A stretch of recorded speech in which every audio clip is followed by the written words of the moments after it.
Welcome, friends.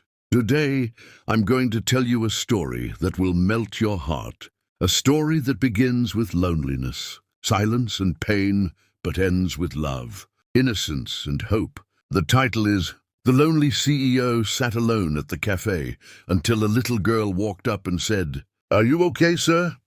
It was a rainy evening, the kind of evening that makes the whole city look sad. The sky was grey, the streets were wet, and the sound of raindrops hitting the cafe window felt like tiny tears falling from heaven. Inside that small cafe, sitting near the foggy glass window, was a man in a black suit, handsome, rich, powerful, but empty inside. He was a CEO of one of the biggest companies in the city, yet tonight he looked like a man who had lost everything.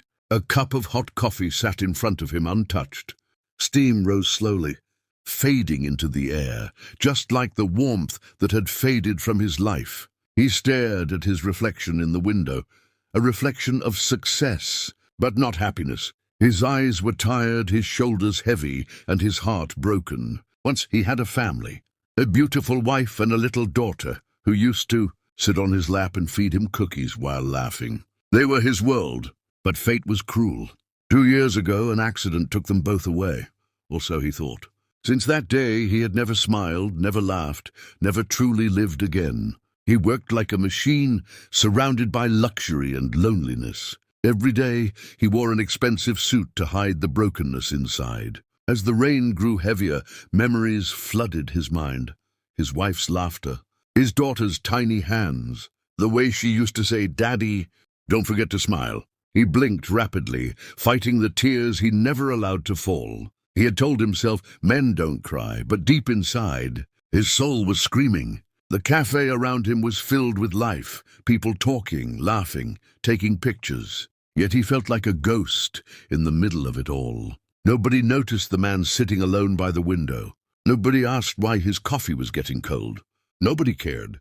He sighed, whispering to himself, "Maybe I deserve this silence." He lowered his head, lost in thought, when suddenly a soft voice broke through the noise. "Excuse me, sir. Are you okay?" He looked up slowly, and there she was. A little girl, maybe 5 or 6 years old, standing beside his table, holding a cookie in her tiny hand.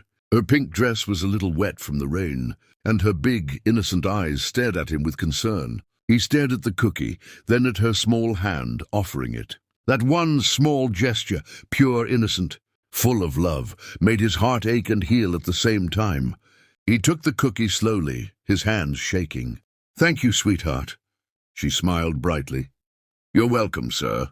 If this scene touched your heart, please like, comment, share, and subscribe to my channel, Soul of Kindness. Because sometimes, the smallest act of kindness can save the biggest, loneliest heart.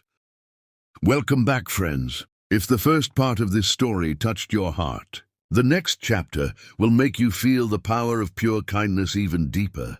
Let's continue the story of the lonely CEO and the little girl who asked, "Are you okay, sir?" That night, the CEO went home, but his heart wasn't the same anymore. The mansion that once echoed with silence now felt heavier than ever. As he entered the grand hallway, the portraits of his late wife and daughter stared back at him. His knees grew weak. He sat down on the stairs, holding his head in his hands. The little girl's words replayed in his mind, "Mommy says, when people are sad, they shouldn't be alone." For the first time in years, he allowed himself to cry, not as a CEO, not as a man of power, but as a human who missed love, warmth, and the sound of laughter. His tears fell freely, landing on the marble floor. He whispered softly, "If only my daughter had lived. She would have been just like that little girl." The next morning, he couldn't stop thinking about her, her smile, her innocence, her small hand offering him that cookie. Something inside him told him to go back to that cafe. Maybe it was fate, maybe it was a calling. When he reached the cafe, the seat was empty. The girl wasn't there. He asked the barista about her, but no one knew her name, only that she came with her mother sometimes to buy cookies. His heart sank again. But before leaving, he noticed a small napkin left on the table. On it, in a child's handwriting, were the words, "Be happy, sir.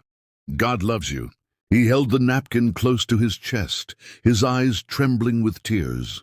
It was like a message from heaven, like his daughter had spoken to him through that little girl. Days passed, but her words became his strength. He started visiting orphanages, hospitals, and schools, or meeting children who had no parents, no home but hearts full of love. Every time he saw a smile on a child's face, he felt that same warmth again, as if that little girl's kindness was spreading through every child he met. He began funding a charity, not under his company's name, but secretly, in memory of the little angel who taught him that hearts can heal with compassion. He named it the Cookie Project, a foundation that gave food and education to poor children. One evening, while distributing cookies at an orphanage, he saw her again, the same little girl, wearing the same pink dress, with that same innocent smile. She ran toward him, hugged him tightly, and said, "See, I told you, cookies make people happy." He hugged her back, tears flowing down his face as he whispered, "Yes, little one, you made me believe again." Sometimes life doesn't give us miracles in fancy packages. Sometimes they come in the form of a small hand, a cookie, and a heart that cares. If this scene made you feel something deep inside, please like, comment, share, and subscribe to my channel, Soul of Kindness. Because one small act of kindness can change an entire destiny. Welcome, friends. Today, I'll tell you the final and most emotional part of the story. The ending that will make your heart melt and your eyes fill with tears. This is the final complete chapter of The Lonely. CEO sat alone at the cafe until a little girl walked up and said, "Are you okay, sir?" A story of pain, loss, love, and a miracle only kindness could create. That rainy afternoon had changed something inside him forever. The little girl's innocent voice, "Are you okay, sir?" had touched a wound so deep he didn't even know it could still bleed. For the first time in years, the CEO had smiled through his tears. But that small act of kindness was not the end of his story. It was the beginning of his healing. Days turned into weeks. He couldn't forget her, that small child in the pink dress, holding a cookie like it was a gift from heaven. He visited the same cafe every evening, hoping to see her again, but she never came.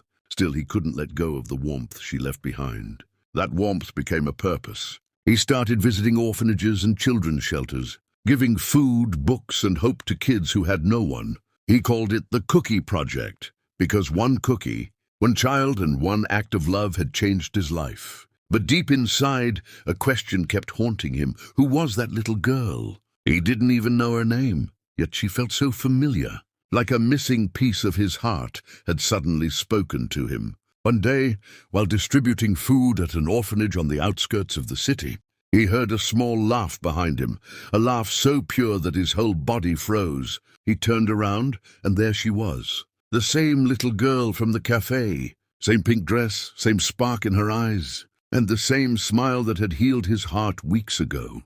The caretaker standing nearby covered her mouth in shock. Everyone around went silent as the rain began to pour again, softly tapping the windows like heaven was blessing their reunion. Lily looked up, her eyes wide with tears, and whispered, "Daddy, I knew you'd come." She smiled through her tears. "It's okay, Daddy. Mommy said love never gets lost. It just takes time to find its way back. Sometimes God doesn't take away our loved ones. He just hides them for a while, so that when we find them again, we understand the true meaning of love." The lonely CEO was no longer lonely, because his angel had come back, not to ask if he was okay, but to make sure he always would be. And if this story touched your heart, please like, comment, share, and subscribe to my channel, Soul of Kindness. Because sometimes one act of kindness can bring two broken souls back together and remind the world that love never dies.